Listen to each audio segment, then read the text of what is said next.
பிரம்மதேவர் சிவனை பூஜித்த காலம்தான் முதல் கால பூஜையாகும். இதற்கு பிரம்ம பூஜை காலம் அப்படின்னு பேரு. இந்த பூஜை மாலை 6:30 மணிக்கு தொடங்கும். இந்த காலத்துல சிவபெருமான் சோமஸ்கந்தர் ரூபத்துல வணங்கப்படுறாரு. மகாவிஷ்ணு சிவபெருமானை பூஜை செய்து வழிபட்ட காலமே 2ஆம் கால பூஜையாகும். இந்த பூஜை சரியாக இரவு 9 மணிக்கு தொடங்கும். 2ஆம் கால பூஜையில இறைவன் தட்சிணாமூர்த்தியாக வணங்கப்படுகிறார். சிவராத்திரியின் 3ஆம் கால பூஜை மிக முக்கியமானது. அன்னை ஆதிபராசக்தி சிவபெருமானை பூஜை செய்து வழிபட்ட காலம் இது.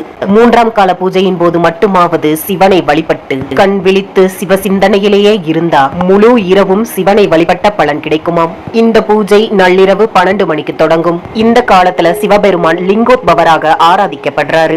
4ஆம் கால பூஜை சரியாக அதிகாலை 4 மணிக்கு தொடங்கும். இந்த நேரத்துல 30 முக்கோடி தேவர்களும் மனிதர்களும் ரிஷிகளும் உலகில் உள்ள அனைத்து ஜீவராசிகளும் இறைவனை வழிபட்ட காலம் இது. இந்த காலத்துல சிவபெருமான் ரிஷப வாகனத்துல காட்சி அளிக்கிறாரு.